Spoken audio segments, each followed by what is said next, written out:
ದಂಪತಿಗಳಿಗೆ ಕೆಲವು ವಿಶೇಷ ಸೂಚನೆಗಳು. ದಂಪತಿಗಳಿಗೆ ಅನುಕೂಲವಾಗುವ ಕೆಲವು ವಿಶೇಷ ಸೂಚನೆಗಳು ಇವೆ. ಬೆಳಗ್ಗೆ ಬ್ರಾಹ್ಮಿ ಮುಹೂರ್ತದಲ್ಲಿ ದೈಹಿಕ ಮಿಲನ ಮಾಡಬಾರದು. ಅದು ದೇವತೆಗಳ ಸಂಚಾರದ ಮತ್ತು ಪೂಜೆಯ ಸಮಯ.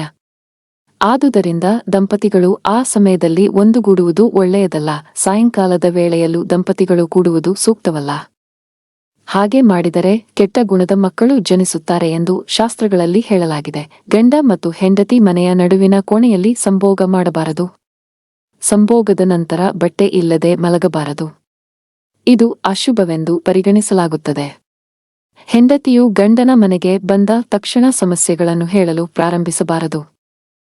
ಗಂಡ ಮನೆಗೆ ಬಂದ ಕೂಡಲೇ ಅವರನ್ನು ನಗುಮುಖದಿಂದ ಸ್ವಾಗತಿಸಿ ಅವರು ವಿಶ್ರಾಂತಿ ತೆಗೆದುಕೊಳ್ಳಲು ಸಮಯ ನೀಡಿ. ಅವರು ಕೆಲಸದಿಂದ ಬಳಲಿ ಬಂದಿರುತ್ತಾರೆ.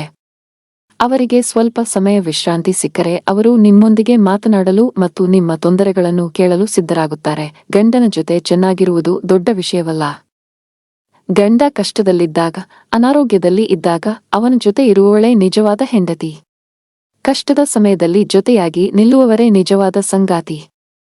ಗಂಡ ಹೆಂಡತಿ ಪ್ರೀತಿಯಿಂದ ಇರುವುದು ಬಹಳ ಮುಖ್ಯ. ಕೆಲವರು ತಡರಾತ್ರಿಯವರೆಗೂ ಟಿವಿ, ಮೊಬೈಲ್ ನೋಡುತ್ತಾ ಗಂಡ ಹೆಂಡತಿ ಮಲಗುವುದನ್ನು ವಿಳಂಬ ಮಾಡಿಕೊಂಡು ಕೊನೆಗೆ ಮನಸ್ತಾಪದಿಂದ ಮಲಗುತ್ತಾರೆ. ಇಂತಹ ತಪ್ಪನ್ನು ಮಾಡಬೇಡಿ. ಬೇಗ ಮಲಗಿ ಬೇಗ ಎದ್ದು ಹೇಳುವ ಅಭ್ಯಾಸ ಒಳ್ಳೆಯದು. ಅಲ್ಪ ಪ್ರಮಾಣದಲ್ಲಿ ಸ್ತ್ರೀ ಸಂಗಮ ಮಾಡುವವರು ದೀರ್ಘಾಯುಷಿಗಳಾಗಿರುತ್ತಾರೆ. ಮಿತವಾಗಿ ಸಂಭೋಗ ಮಾಡುವವರು ಆರೋಗ್ಯವಾಗಿರುತ್ತಾರೆ. ಪತಿ ಪತ್ನಿಯರ ಮಧ್ಯೆ ನಂಬಿಕೆ ಬಹಳ ಮುಖ್ಯ. ನಿಮ್ಮ ಸಂಸಾರದ ರಥ ನಂಬಿಕೆ ಮತ್ತು ಪ್ರೀತಿಯಿಂದ ನಡೆಯಬೇಕು. ಒಬ್ಬರನ್ನೊಬ್ಬರು ನಂಬುವುದು ಮತ್ತು ಪ್ರೀತಿಸುವುದು ಬಹಳ ಮುಖ್ಯ. ಹೆಂಡತಿಯಾದವಳು ರಾಣಿಯಂತೆ ಇರಬೇಕಾದರೆ ಮೊದಲು ಗಂಡನನ್ನು ರಾಜನಂತೆ ನೋಡಬೇಕು. ಗಂಡನನ್ನು ಗೌರವದಿಂದ ಕಾಣಬೇಕು. ಗಂಡನ ಸಂಪಾದನೆಯನ್ನು ದೇವರ ಮುಂದೆ ಇಟ್ಟು ಪ್ರಾರ್ಥಿಸಿ ನಂತರ ಬಳಸಬೇಕು. ಗಂಡನ ಸಂಪಾದನೆಯನ್ನು ಗೌರವಿಸಬೇಕು ಮತ್ತು ಅದನ್ನು ಒಳ್ಳೆಯ ಕೆಲಸಗಳಿಗೆ ಬಳಸಬೇಕು. ಹೆಂಗಸರು ಗಂಡನ ಮುಂದೆ ಬಟ್ಟೆ ಬದಲಾಯಿಸುವುದು ಒಳ್ಳೆಯದಲ್ಲ. ಇದು ಕಾಮಕ್ಕೆ ಪ್ರಚೋದನೆ ನೀಡುವ ಸಾಧ್ಯತೆಯಿದೆ. ಪತಿಯಾದವನು ಹೆಂಡತಿಯನ್ನು ಗೌರವದಿಂದ ಮಾತನಾಡಿಸಬೇಕು. ಇಬ್ಬರೂ ಒಬ್ಬರನ್ನೊಬ್ಬರು ಗೌರವದಿಂದ ಮಾತನಾಡಿಕೊಳ್ಳಬೇಕು. ಪತಿ ಪತ್ನಿಯರು ಇಬ್ಬರೂ ಆಸೆ ಆಕಾಂಕ್ಷೆಗಳಿಗೆ ಒಬ್ಬರಿಗೊಬ್ಬರು ಬೆಲೆ ಕೊಡಬೇಕು. ಇಬ್ಬರೂ ಒಬ್ಬರ ಆಸೆಗಳನ್ನು ಗೌರವಿಸಬೇಕು. ಲೌಕಿಕ ಸುಖ, ಹಣ, ಬಟ್ಟೆ, ಒಳವೆ ಇತ್ಯಾದಿಗಳಿಗೆ ಹೆಚ್ಚು ಮಹತ್ವ ನೀಡಬೇಡಿ. ಪ್ರೇಮ, ವಿಶ್ವಾಸ, ಗೌರವಗಳ ಮುಂದೆ ಇದ್ಯಾವುದು ಹೆಚ್ಚಿನದಲ್ಲ. ಇವುಗಳಿಗೆ ಹೆಚ್ಚು ಹೆಚ್ಚು ಮಹತ್ವ ನೀಡಬೇಕು. ನಿಮ್ಮ ತವರು ಮನೆಯ ಬಗ್ಗೆ ವಿಪರೀತವಾದ ಒಲವು ಬೇಡ. ತವರು ಮನೆ ಬಗ್ಗೆ ಹೆಚ್ಚು ಚಿಂತೆ ಮಾಡಬೇಡಿ. ನಿಮ್ಮ ಗಂಡನ ಮನೆ ನಿಮ್ಮ ನಿಜವಾದ ಮನೆ. ಮನೆಯನ್ನು ಸ್ವಚ್ಛವಾಗಿ ಇಡಿ. ಎಲ್ಲಾ ವಸ್ತುಗಳು ಆಯಾ ಸ್ಥಳದಲ್ಲಿರಲಿ. ಸ್ವಚ್ಛತೆಯಿಂದ ಮನೆಯಲ್ಲಿ ಒಳ್ಳೆಯ ವಾತಾವರಣ ನಿರ್ಮಾಣವಾಗುತ್ತದೆ. ನಿಮ್ಮ ಪತಿಯನ್ನು ಗೌರವಿಸಿ. ಇತರ ಮುಂದೆ ಗಂಡನ ಅಥವಾ ನಿಮ್ಮ ಸಣ್ಣ ಪುಟ್ಟ ಜಗಳದ ಬಗ್ಗೆ ಎಂದಿಗೂ ಚರ್ಚಿಸಬೇಡಿ. ನಿಮ್ಮ ವೈಯಕ್ತಿಕ ವಿಚಾರಗಳನ್ನು ಬೇರೆಯವರ ಮುಂದೆ ಹೇಳಬೇಡಿ. ಪ್ರತಿಯೊಬ್ಬ ಹೆಂಡತಿ ಯಾವಾಗಲೂ ತನ್ನ ಗಂಡನೊಂದಿಗೆ ಸೌಜನ್ಯದಿಂದ ಮಾತನಾಡಬೇಕು. ಇದು ಪತ್ನಿಗೆ ಮಾತ್ರವಲ್ಲ, ಪತಿಗೂ ಅನ್ವಯಿಸುತ್ತದೆ.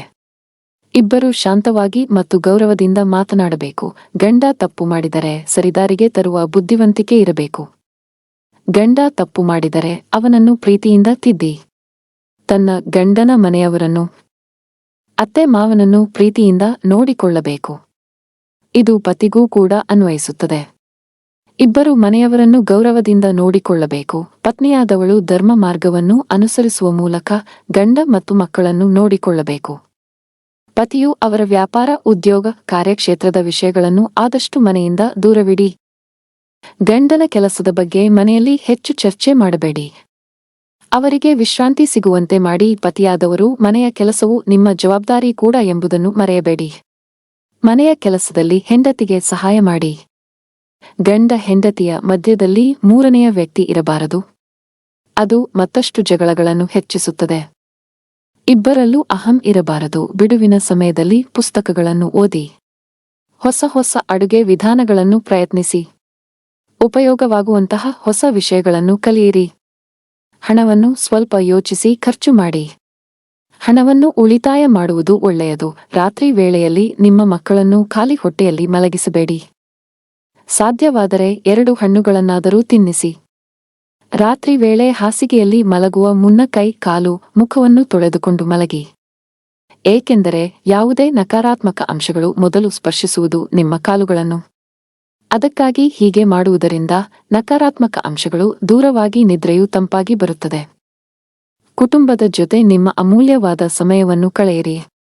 ಪ್ರವಾಸಕ್ಕೆ ಹೋಗಿ. ಕೆಟ್ಟ ಅಭ್ಯಾಸಗಳು, ಕೆಟ್ಟ ನಡತೆ, ದುಶ್ಚಟಗಳು ಬೇಡ. ಇವುಗಳಿಂದ ದೂರವಿರಿ. ಪತ್ನಿಯ ಉತ್ತಮ ಗೆಳೆಯ ಪತಿಯಾಗಿರಬೇಕು. ಪತಿಯ ಅತ್ಯುತ್ತಮ ಗೆಳತಿ ಪತ್ನಿಯಾಗಿರಬೇಕು. ಇಬ್ಬರೂ ಒಳ್ಳೆಯ ಸ್ನೇಹಿತರಾಗಿರಬೇಕು. ಸ್ನೇಹಿತರೆ, ಈ ಮಾಹಿತಿ ನಿಮಗೆ ಇಷ್ಟವಾಗಿದ್ದರೆ ದಯವಿಟ್ಟು ಈ ವಿಡಿಯೋಗೆ ಒಂದು ಲೈಕ್ ಮಾಡಿ, ಹಂಚಿಕೊಳ್ಳಿ ಹಾಗೂ ನಮ್ಮ ಚಾನೆಲ್ಗೆ ಚಂದಾದಾರರಾಗಿ. ಧನ್ಯವಾದಗಳು.